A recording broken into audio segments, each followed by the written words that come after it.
This is the town of Garnet. It represents America as it was a little bit over a century ago and into really the beginning of the 20th century.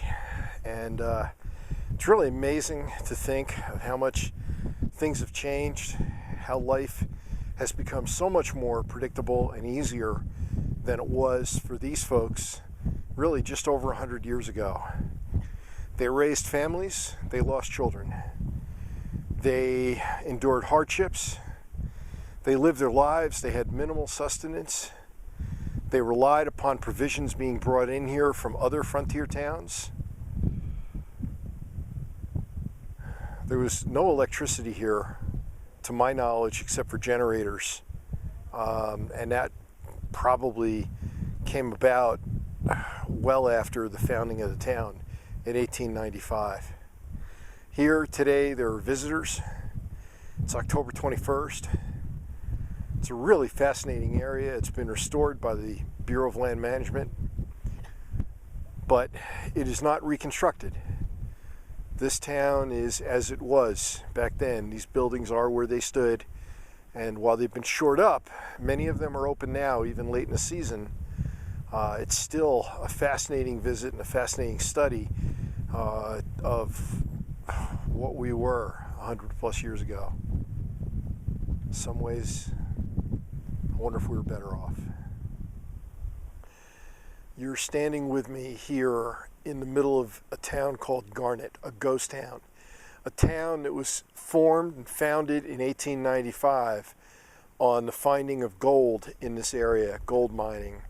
And a town that had basically 2 or 3 spurts of life in the 1890s, then again just prior to World War I, and again just prior to World War II. The last residents were here as late as the 1960s, and that might explain why the town is so well preserved, not restored, preserved. This town, and I'm going to pan around, you're looking at what would have been one of the more luxurious homes built in the late 1890s. And as I begin to pan, these are more basic homes. There were at one time 1,000 different people living here, many of them skilled laborers, miners, and a very strong union. You have buildings that remain, some that have been reconditioned to some degree, some of which are from the Depression era and not from the 1890s. There was a major fire in 1912 that destroyed some of the mercantile buildings. But at one point there were 4 hotels here. There were, and the tall building, I'll go back to it, I believe that was a hotel. I'd have to go back down there to verify, but I think that's a hotel. And there's some interesting photographs of how they got luggage into the upper floors. There were 13 saloons, but it wasn't a complete Wild West city here. It was a place where families could live and grow, and they even had a school. This is about an hour's drive outside of Drummond, which has a population of about 338 today. And as I complete my circle, you'll see clouds, or what was fog, drifting into the gulch. In the valley, that's a low overcast sky. But up here, probably at about 6,000 feet, we've got mostly clear skies with a view high, thin cirrus. There are workers here. You hear construction. And again, their job is to, as this has been taken over by the U.S. government, to keep this town preserved. It is the most preserved town in the entire state of Montana. Really impressive.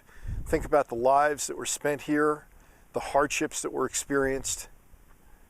This is before penicillin, this is before polio vaccines. Families were raised, families lost young children. It was not uncommon at the beginning of the 20th century to see that happen. And families endured hardships. The winters here, I'm sure, were brutal, and still are.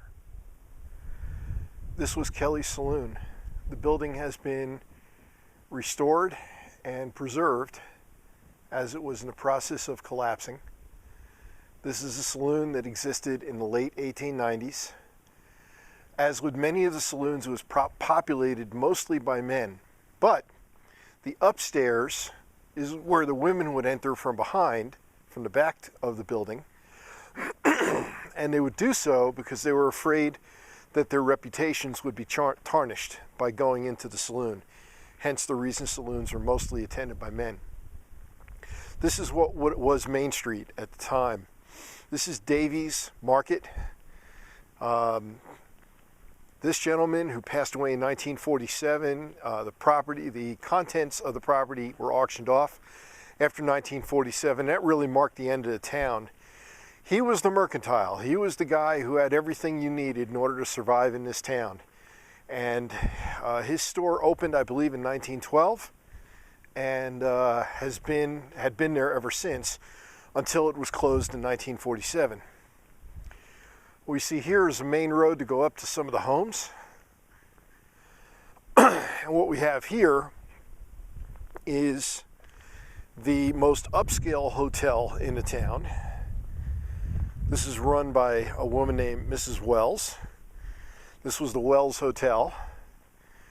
And the Wells Hotel has a launch up here to carry luggage hoisted to the upper floors. There was never a stairwell to this door up here. And this is how guests had their luggage lifted to this door. Here was the main entrance to the hotel. It had a restaurant, a saloon, and it had rooms upstairs. And again, thanks to the BLM, it has been preserved, restored, and I think that these buildings are open in the summer to actually go into. It is October 21st as we speak. It's a beautiful day here, but it is late in the season, and at this elevation in Montana, one never knows how much longer this weather is going to hold out.